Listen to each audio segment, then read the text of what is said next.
So dito nga sa France ay hindi nga uso yung sa atin sa Pinas na kung nanay ka ay nasa bahay ka lang at mag-aalaga ng mga bata. Kahit gaano pa nga kaganda yung mga trabaho ng mga husband nila ay nagtatrabaho pa rin sila. Ayaw nga kasi nilang magstay sa bahay. Hindi nga rin uso dito na kapag sahuran na ay bibigay sa iyo lahat ng husband mo yung sahod nila. Hindi nga rin dito uso na dahil babae ka, ikaw dapat ang may hawak ng pera. Kanya-kanya talaga yung bulsa dito. Yung iba nga rin dito ay hati-hati sila sa mga bayarin, sa tax, sa bahay at iba pang mga bilihin. Sa case naman namin ni Afam ay meron naman kaming joint account na pupunta nga doon yung salary niya at yung akin ay hindi, o diba? Bali kung tutuusin ay malaya nga akong gumamit sa pera niya dahil nga may access ako, pero mas gugustuhin ko nga ding magtrabaho. Dahil ayoko din naman kasi iasa na pati nga yung may piyesta-piyesta or mga birthday doon sa Pinas ay hihingin ko pa sa kanya. Buti na nga lang at pumayag naman din siyang mag-open ako ng bank account at doon nga napupunta yung sahod ko. Kadalasan nga dito sa France ay hinihingan nga sila ng mga party ng mga husband nila, pero buti na nga lang ay hindi nga ganun yung asawa ko. Napakaswerte ko lang talaga dito sa asawa ko. Pero syempre hindi ko rin naman siya hinahayaan na gumasta na lang, kagaya na nga lang din ng groceries, tumutulong din naman ako. Ako nga din minsan ang nagbabayad ng groceries para naman mabawas-bawasan yung mga gastos niya. Hindi na nga rin biro yung mga bilihin, sobrang ang mamahal na nga, tumubo ng tumubo, tapos yung sahod hindi naman tumubo.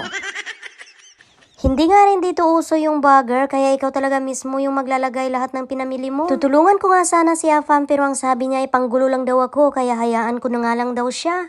Sabi ko na nga lang sa kanya na bilisan niya na at magsusundo pa nga ng mga bata. Sinundo na nga din namin kagad si Ethan doon sa nanay niya at ito nga ang nabutan namin. Pagkatapos nga din namin masundo si Ethan ay dumiretso na nga kami dito naman kay Alexandra. Kapag Wednesday nga ay wala ngang pasok ang mga bata sa school, kaya dito nga namin sila nilalagay. Meron talaga silang lugar na pagbibilinan ng mga bata para makapagtrabaho ang mga magulang. Hindi nga kasi pwedeng iwanan sa mga kapatid dahil may mga sariling pamilya na nga din sila at may mga trabaho din. At kahit retired na nga din yung mga lolo-lola nila, hindi nga din pwedeng laging nandoon. May mga ibang apo din kasi sila at kailangan nga din nila ng time para sa sarili nila, hindi yung puro bantay na lang sa mga bata. Hinahatid lang talaga namin sa biyanan ko yung mga bata kapag wala na talaga kaming choice kung sarado nga itong mga lagayan ng mga bata. Kagaya na nga lang ng weekends or mga holidays, sarado nga kasi, kaya naman ay sila talaga ang nagbabantay. Maraming salamat sa panonood. See you sa next naming video. Bye-bye!